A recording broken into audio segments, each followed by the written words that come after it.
Are you adventurous when it comes to eating? Well, if not, you should be, because there is a whole world of food out there waiting to be eaten. Most likely, if you're adventurous, you can take advantage of some of these things that are sustainably harvested, such as eels. Eels. Those are the creepy snake-like creatures that slither around beneath the water. Who would eat eels? Well, I would. And anybody who's conscientious and who would like to take advantage of those things that are sustainable that no one else likes.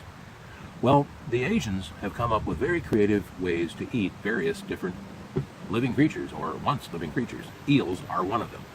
I love especially the colorful cans that they package these things in. Today, we are going to be eating braised eel in dressing sauce.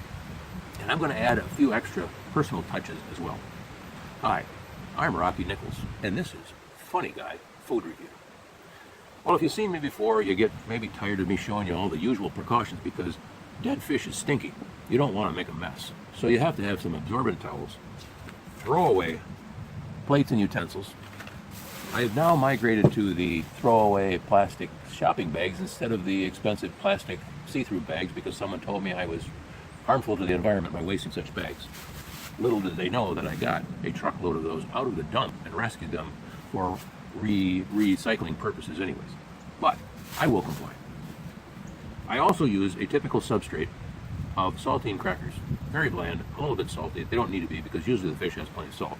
But it covers up the distasteful, uneasy texture of some of the fish that have all of the body parts intact. Definitely helps. Now I usually read the ingredients, although this time it's, oh, here it is. Ingredients. I love this. Eel. Fermented black bean sauce, soy sauce, salt, sugar, garlic powder, and the expiry date shown on lid. Let's turn to the lid. I can't see because there is another sticker pasted to the top. Now this is quite interesting because I see underneath there they have instructions for opening the lid safely. We'll pursue that in a minute. But let me look at what's pasted on here. It says braised eel with fermented black bean and a whole bunch of Asian characters. Aren't those beautiful? Wish I could write like that. Wish I could read what it says. Because the interpretation is always a little bit left to imagination. Ingredients. Sea eel. Okay, that's a little different than river or creek eel. Sea eel. Fermented black bean soy sauce, which is made of soy, wheat, salt, sugar, and water. So if you have a soy or a wheat allergy, you can't eat soy sauce. Salt, sugar, yep, garlic powder, food coloring, FBC yellow. All right, great. Allergen information contains fish. That's not a surprise. Soy, wheat, and is a product of Taiwan. All right, now in this entire package here, there are 3 pieces, which makes up approximately 2 servings of 128 calories each. So if you eat the whole thing like a glutton, you're still only consuming 256 calories. That is not very much. Not bad, according to today's standards especially. Well, let us peel off this temporary sticker and see what lies beneath.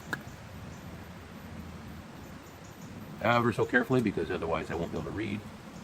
I'm looking forward to see the instructions below.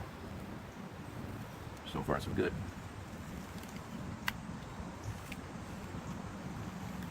You always get to the end and then the piece breaks off. See what I, oh, see what I tell you? Always a little piece that stays on there. Why is it? You get so close.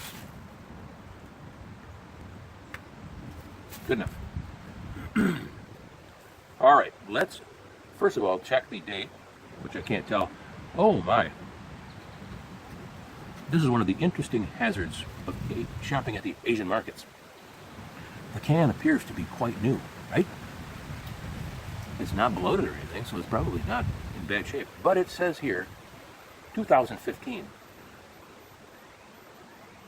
Today's 2019. My math not be exact, but that's like 4 years, right? Now, does that mean it's 4 years after it's canned, or 4 years after it expired? Because it said the expiry date is on the lid. I would assume that's what that means.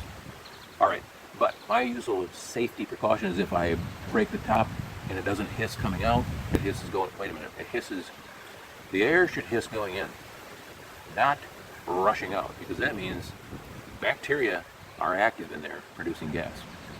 I think it's safe, just not sure. The instructions are thus. Start with step 1. Lift the ring and bend it backwards. 2. Pull up, pressing thumb on centering of the lid. 3. Lift the ring and bend it back. No, that's actually 2 again. Okay. I think that's pretty cut and dry. And they also have an illustration here. Alright, we'll see how good this one works, because they don't always function as proper. Okay, the lid now has lifted up, allowing air to come in. Doesn't smell bad. Well, it doesn't smell good, but it doesn't smell bad. We'll give a little leverage there. That's clean cut. Because some of these are not perforated very well and actually break apart. Okay, being the expert that I am, I had no issue opening this top whatsoever. There.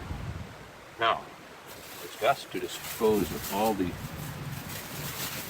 nastiness immediately. If I could get one of these crazy bags available. Here we are.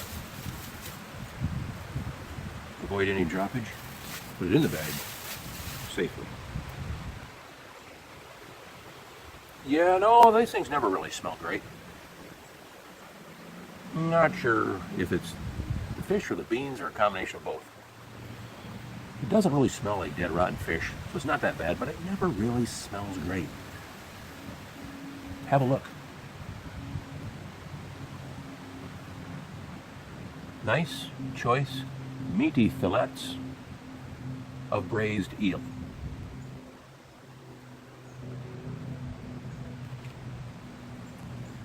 That is a black bean, part of the black bean sauce, apparently. And it looks like actually the sauce has adhered to the fish. It is a bit watery as usual. But these are nice, meaty chunks. In fact, I have eaten a number of these smoked eels in the past. They're not usually this chunky.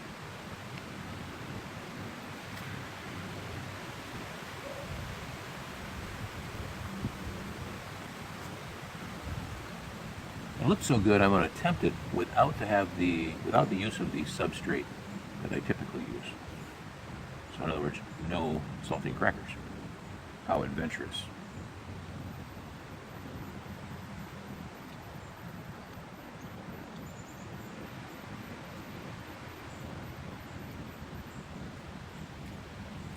As usual, eel has this typical tough, dried, plasticky texture.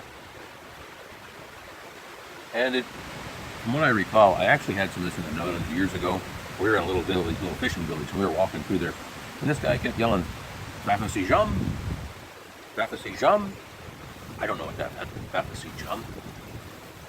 But if you happen to be Dutch or Netherlandish, and you can interpret that for me, I'm really curious. What does it mean? Baffacy jam. But anyways, he was walking around with one of these little 3-wheel carts, and in there it had all these little heads sticking out. Each one was a smoked eel. With the head, with the eyes, all the little teeth in there, it had like a little chopper mouth like that. They don't have scales. But you could break it open, and it had this grayish white, real flavorless meat. Even smoked. They didn't have much flavor, but they were rubbery and chewy. It was more of an experience than a joy. So anyways, when it comes to eel, I don't expect much fish flavor. It really is determined by the sauce. Many of these are very similar. A bit sweet and a bit bitter at the same time. Because I think the black beans had the bitter. Let me try it again.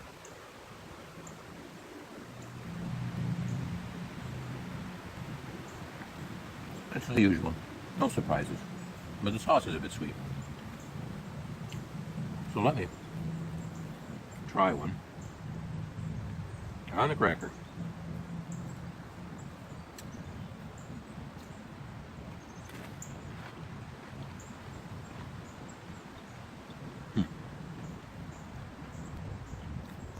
I don't know why, but that really makes a difference.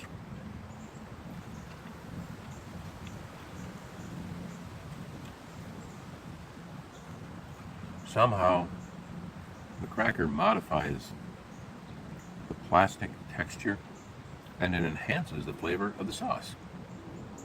Much better. Let me see if I can rustle up a few of these little black beans here. You'd think that as inexpensive as beans were, they could add a few more than just like 3 or 4 to the can. I don't know what the problem is there, but maybe they're magic beans like Jack and the Beanstalk and they grow on you.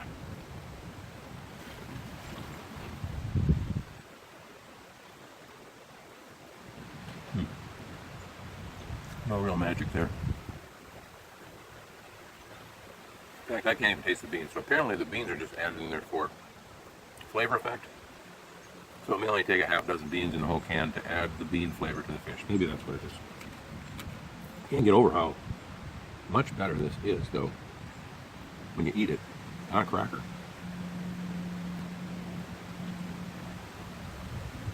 Can't get that off of there. Come on, you. Come on, you're breaking apart and you're making it bad for the video. Cooperate. There. Now here's a novel idea. It's already sweet, but let's step it up a notch. Let's do this. Let's add some orange blossom honey. One of my favorites. It doesn't grow here in Michigan. I have to get this when I'm on a trip to Florida, obviously. Very sweet. This is already a little bit sweet, but let's see if stepping it up a notch makes it even better. Apparently you have to, like, sweet. Ooh. That ought to do it.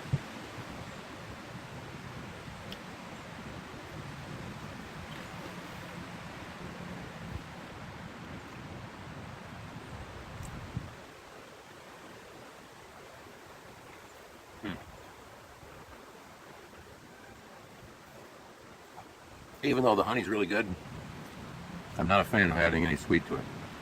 It just tastes like honey with a bunch of chewy fish mixed in it. No, that didn't work. Experiment failed. But as far as the braised eel and black bean sauce, make sure you use crackers. It really enhances it. But I would say this, probably the best. Let me get the brand out here first of all. Because we want to give credit where credit is due.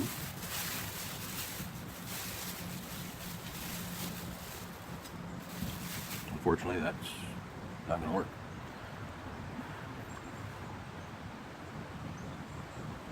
Braised eel in dressing sauce. I got it wrong. Dressing sauce. And this is unknown brand.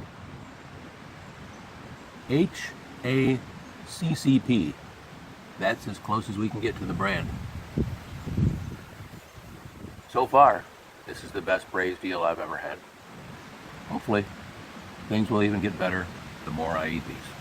So once again, if you're not adventurous in eating food, try it once. You might like it.